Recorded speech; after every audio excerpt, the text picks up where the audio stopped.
Melihat ekspresi saudaranya, Danar menjelaskan dengan ragu-ragu, "Niko, kami sendiri tidak yakin 100%, tapi ada kemungkinan seperti itu. Untuk menjaga rahasia genetik keluarga Samuel agar tidak dimanfaatkan orang lain, sesepuh keluarga Samuel berusaha keras menutup data genetik mereka, tapi sangat tidak mungkin untuk mengambil sampel DNA Tiara. Mereka harus mencari cara lain untuk menyelesaikan masalah ini. Aku meminta Bima untuk menginvestigasi sekolahnya dan mencari tahu apa yang Tiara lakukan saat dia menghilang selama 1 tahun penuh itu. Kami menemukan ada banyak rumor beredar tentangnya. Ada yang bilang kalau Tiara hamil di luar nikah dan dia melahirkan seorang anak. Ada juga yang bilang kalau Tiara harus menjaga adik laki-lakinya yang sakit parah. Jadi dia menghabiskan waktu untuk menjaganya. Tapi Niko, menurutmu apakah ini tidak aneh? Golongan darah Tiara sangat cocok dengan milik perempuan waktu itu. Dan Gary tidak pernah dekat dengan orang asing, tapi tidak dengan Tiara. Dan Gary sangat bergantung padanya. Kalau memungkinkan, Danar juga berharap kalau Tiara bukanlah ibu kandung Gary, apalagi keluarga Samuel sudah menganggap perempuan itu tidak punya hati nurani. Tapi setelah melakukan investigasi, kebenaran terungkap dengan sendirinya. Penjelasan dari kampusnya, Tiara cuti 1 tahun karena saudaranya sedang kritis. Anehnya Bima bertanya pada tetangga Tiara, dan mereka semua mengatakan kalau adik Tiara terus berada di rumah tahun itu dan dia tidak sedang dalam proses pengobatan. Adiknya sendiri bahkan tidak tahu di mana Tiara berada. Dia bisa bertahan hidup dengan bekerja sebagai seorang guru les dan donasi dari para tetangga. Semuanya merujuk pada satu kemungkinan. Tahun saat Tiara menghilang sama dengan tahun wanita itu hamil dan melahirkan. Wajah Niko muram. Masih belum benar-benar terbukti kalau Tiara adalah ibu kandung Gary. Tapi kalau Tiara memang ibu kandungnya, punya hak apa dia untuk berada di sisi Gary? Dia meninggalkan Gary demi uang. Jadi punya hak apa dia untuk jadi ibunya? Melihat ekspresi menegangkan dari saudaranya, Danar berusaha menenangkannya. Niko, tenanglah dulu. Ini masih perkiraan kita. Dan kita masih belum yakin. Suasana di sekitar Niko mendadak terasa dingin, tapi dia hanya diam. Duar. Tiba-tiba suara gemuruh guntur terdengar di langit malam itu. Ketika kilat menyambar, gemuruh guntur semakin terdengar memekakan telinga. Danar menatap keluar jendela dan berkata, Niko, sepertinya mau hujan. Aku dan Bima pergi dulu. Jadi pikirkan ini baik-baik dan putuskan apa yang sebaiknya kita lakukan. Kamu bisa menanyakan langsung padanya atau terus mengawasinya dulu. Setelah itu dia buru-buru pergi. Setelah Bima dan Danar pergi, Niko terduduk untuk waktu yang lama. Matanya terus membaca data-data informasi tentang Tiara. Tatapannya yang tajam seakan bisa melubangi kertas-kertas tipis itu. Setelah beberapa saat, dia pun bisa menenangkan dirinya, lalu dia turun ke bawah. Di dalam ruangan itu, Tiara bisa merasakan aura Niko jauh lebih muram dari sebelumnya. Dia merasa perubahan ini terjadi karena dirinya. Rasa takut perlahan muncul dalam hati Tiara dan dia tidak berani berlama-lama lagi di sana. Dia berdiri perlahan dan berkata, "Pak Niko, sepertinya mau turun hujan. Jadi saya pamit pulang dulu. Terima kasih banyak atas undangannya." "Kamu mau pulang?" Mendengar perkataan Tiara, Gary seketika memasang wajah sedih. Tatapan mata Niko semakin muram dan seperti menyembunyikan sesuatu. Dia menatap Tiara selama beberapa detik, lalu memicingkan matanya dan berkata, "Karena Gary yang minta, kamu bisa menginap di sini." "Apa?" Tiara mengira dia salah dengar. Nada suara Niko terdengar tenang. "Sebentar lagi hujan dan sulit mendapatkan taksi di sekitar sini. Kamu bisa menginap malam ini. Gary pasti akan senang. Aku bisa meminta seseorang untuk mengantarmu pulang besok pagi." Tiara terkejut. "Aku tidak salah dengar kan? Niko mengizinkanku menginap di sini. Tapi kenapa dia tiba-tiba berubah pikiran?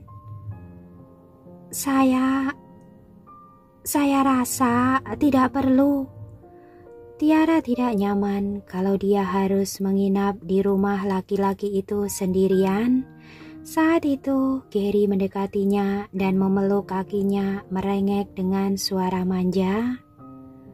"Tidak, menginap saja, aku mohon.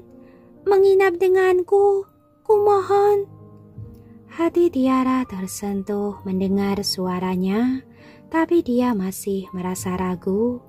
Saat dia masih mempertimbangkan, di luar pun turun hujan, dan semakin lama hujan turun semakin deras. Pada akhirnya Tiara pun setuju. Malam itu dia menghubungi adiknya. "Ada keperluan di orkestra, jadi aku tidak bisa pulang malam ini.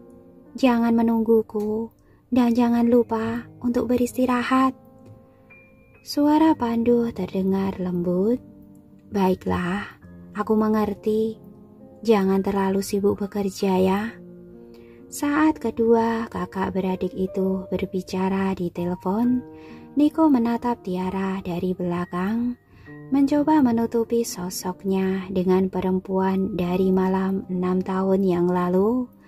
Malam itu benar-benar penuh kegilaan. Dia bahkan tidak memperhatikan wajah perempuan itu dengan cermat. Sekarang ketika dia menatap sosok Tiara, dia masih belum menemukan jawabannya.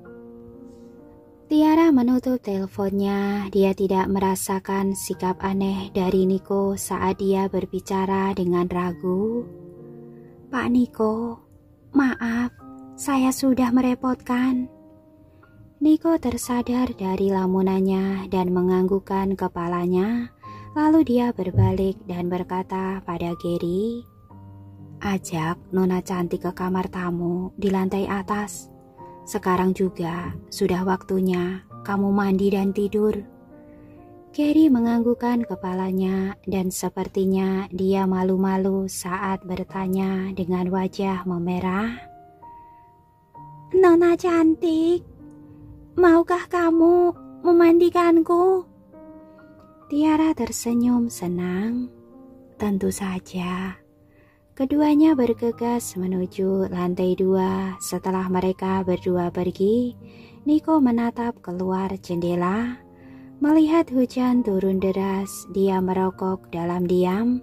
Asap rokoknya memantul di kedua matanya, seolah menyembunyikan pikirannya yang kalut. Sementara itu, di kamar mandi lantai atas, Tiara mengisi bak mandi dengan air dan memandikan Gary. Dia sepertinya malu-malu karena pipinya yang tembam itu memerah, tapi matanya berbinar karena senang. "Nona cantik ini seperti mama. Aku suka sekali.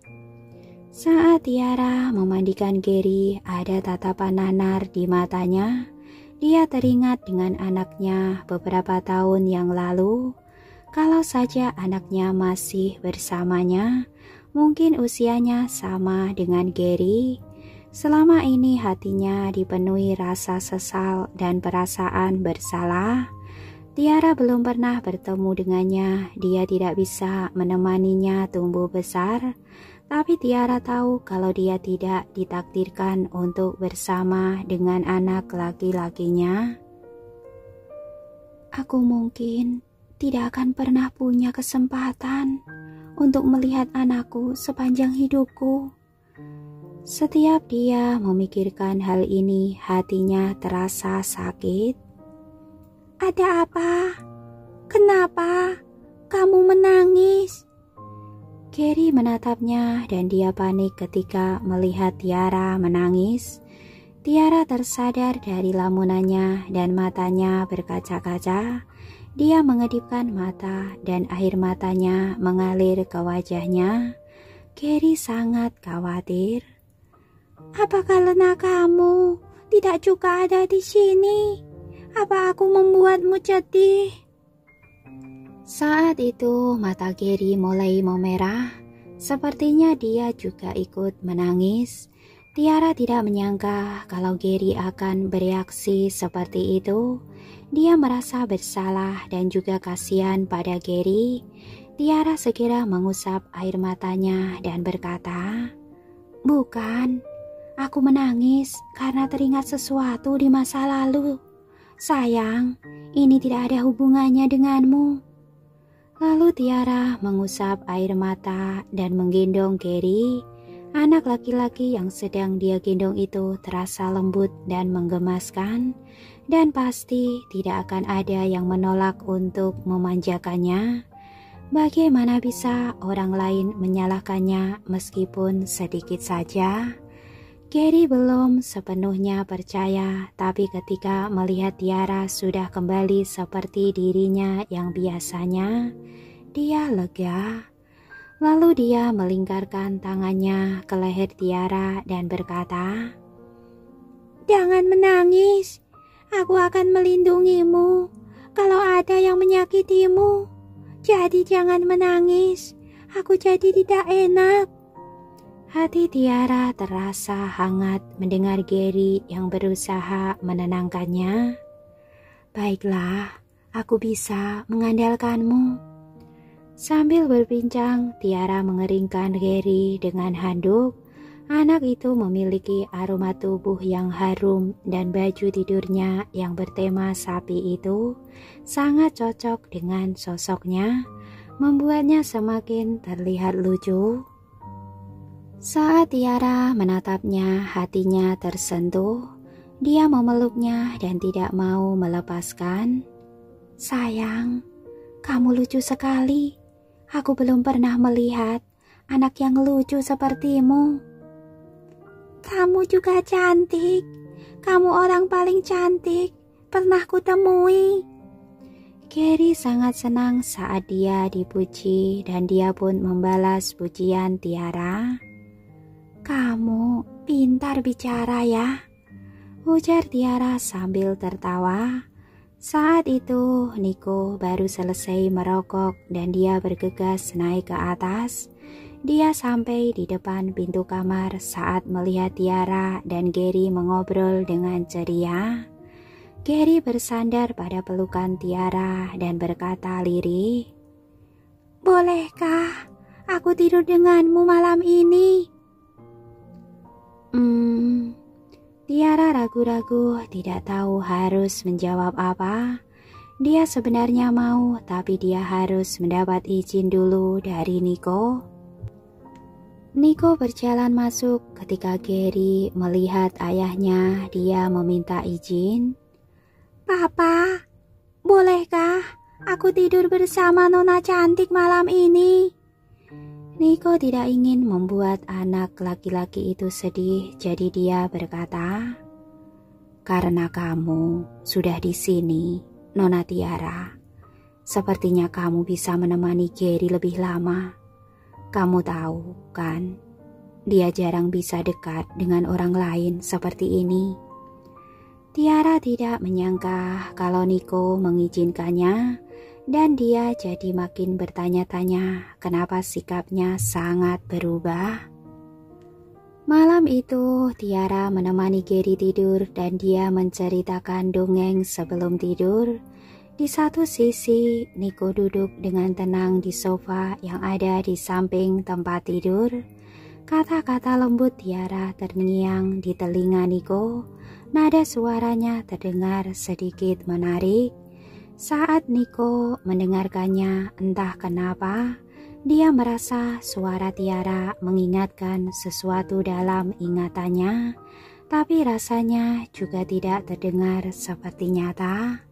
6 tahun lalu perempuan itu sangatlah kecil dan lemah seperti sebuah bunga yang rapuh.